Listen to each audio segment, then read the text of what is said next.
A Nvidia bateu mais um recorde, com 81,6 mil milhões de dólares de receita no único trimestre. O petróleo afundou 7% no único dia, depois de Trump dizer que está na fase final de um acordo com o Irão. A SpaceX registrou oficialmente o pedido de IPO junto da SEC e pode tornar-se na maior entrada em bolsa de sempre. A maioria dos responsáveis da Fed admitiu que pode ser necessário subir as taxas de juros se a inflação persistir. Em Portugal, o pacote fiscal da habitação foi publicado no Diário da República, com o IVA a 6% na construção, e o preço do cabaz alimentar desceu pela segunda semana consecutiva este ano. Tudo isto e muito mais neste PT Market News. Ora bem, vamos começar pela gigante dos chips, que apresentou resultados trimestrais que voltaram a superar as estimativas e expectativas da Wall Street, em que a receita atingiu 81,6 mil milhões de dólares contra os 78 mil milhões que os analistas esperavam, e o lucro por ação ficou nos 1,87 dólares contra os 1,77 previstos. Estamos a falar de um crescimento de 85% face ao mesmo período do ano passado. Para o próximo trimestre, a empresa prevê receitas entre 89,2 e 92,8 mil milhões,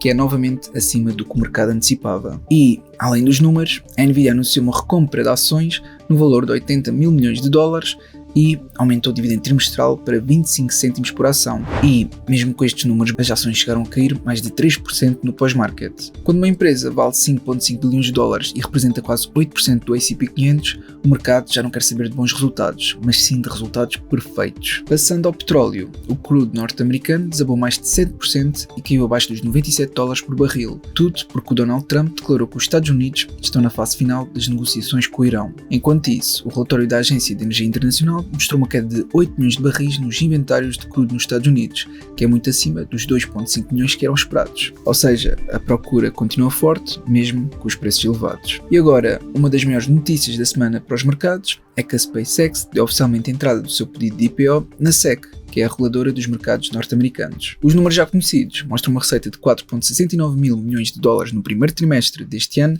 sendo que a avaliação privada mais recente rondava os 1,43 bilhões de dólares, que tornaria no maior IPO de sempre, caso se confirme. E pela primeira vez, os investidores individuais têm agora acesso a investir nos mercados privados através do Polymarket. Ou seja, investir seria uma palavra forte para este caso, mas pronto.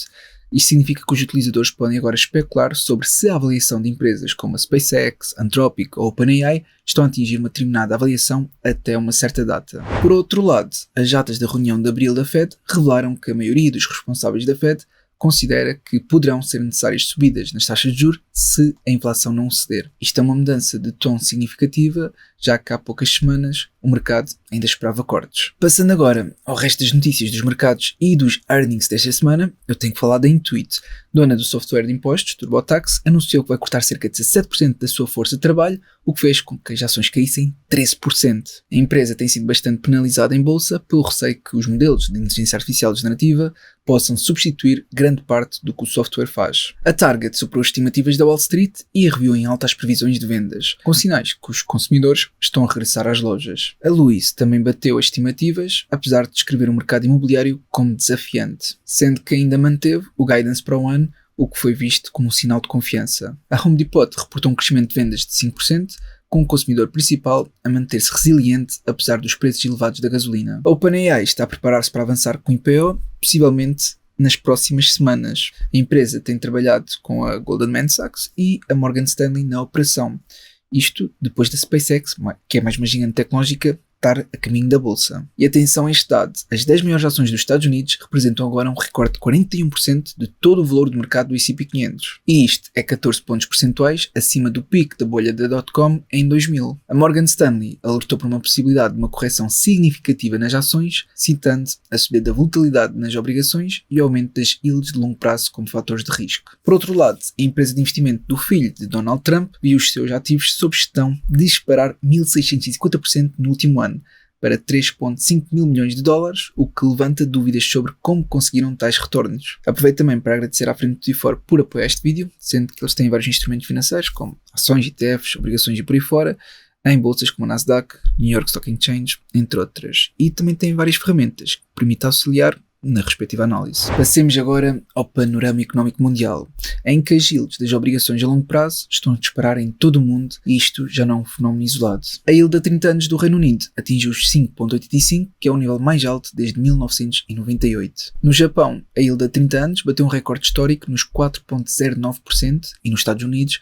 A yield a 30 anos chegou a 5,18, que é algo que não se via desde a crise financeira de 2008. E nos Estados Unidos, a yield a 30 anos nos 5,18 tem implicações brutais. Com 39 bilhões de dólares em dívida federal, cada ponto percentual de subida nas yields representa cerca de 390 mil milhões de dólares adicionais em juros anuais. Os preços dos fertilizantes dispararam 44% desde o início do conflito com o Irão, atingindo os valores mais altos desde 2022. Cerca de 33% dos fertilizantes comercializados globalmente passam pelo Estreito de Hormuz, que continua praticamente fechado. Isto significa que a comida vai ficar cada vez mais cara em todo o mundo, incluindo em Portugal. No campo da geopolítica, Trump declarou que os Estados Unidos estão a libertar Cuba. A Guarda Revolucionária do Irão afirmou que 26 navios cruzaram o Estreito de Hormuz nas últimas 24 horas com coordenação das suas forças. 3 superpetroleiros com crudo saudita e iraquiano fizeram a primeira travessia significativa no Estreito de Hormuz com carga não iraniana, transportando 6 milhões de barris para a China e Coreia do Sul. É um teste a um novo regime de navegação na zona. Putin esteve em Pequim com Xi, onde assinaram acordos de cooperação alargada. O comércio bilateral atingiu os 240 milhões de dólares, com mais de 99% das transações liquidadas em rublos e yuan sem dólares. Mas Putin não conseguiu o que mais queria, que era o preço para o gasoduto Power of Siberia 2. Xi deverá visitar a Coreia do Norte já na próxima semana,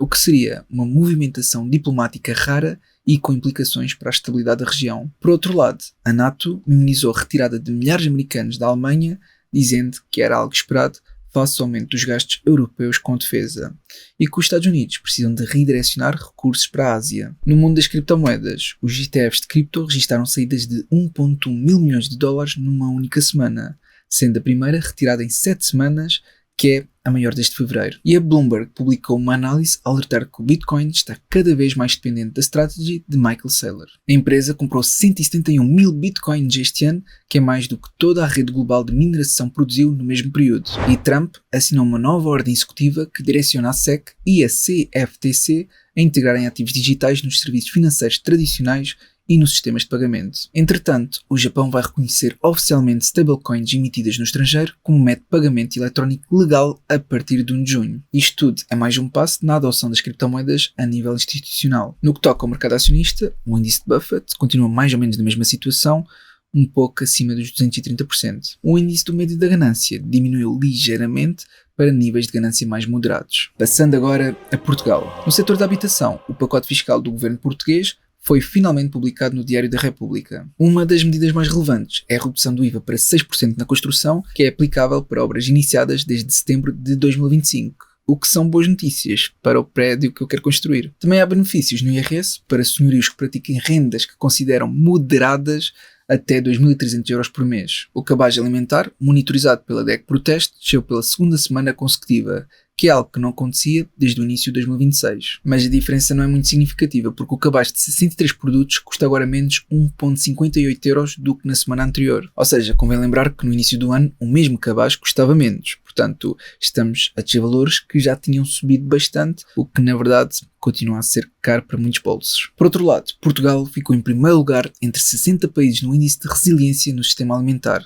uma pontuação de 76,83 em 100. Realmente pode parecer contraditório com os preços que pagamos nos supermercados, mas o índice mede a capacidade do sistema alimentar de resistir a choques, não aos preços do consumidor. E a Sonai lucrou 47 milhões de euros no primeiro trimestre, que foi uma subida de 11% face ao ano passado. O continente faturou 1,7 mil milhões de euros até março e o grupo destaca o crescimento dos negócios nacionais e internacionais. O concurso para a compra de 12 comboios de alta velocidade para a ACP foi lançado, em que o preço base é de 504 milhões de euros, ou seja, 42 milhões por unidade. E as empresas portuguesas estão a negligenciar a aplicação de inteligência artificial em áreas que geram receita direta. Segundo um estudo da NTT Data, apenas 15% das organizações mundiais são consideradas líderes na implementação de AI.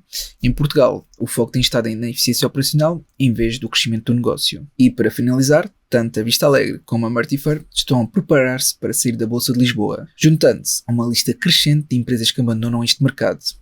Por isso, a Bolsa Portuguesa está a caminho do 4º ano consecutivo em colher em número de cotadas.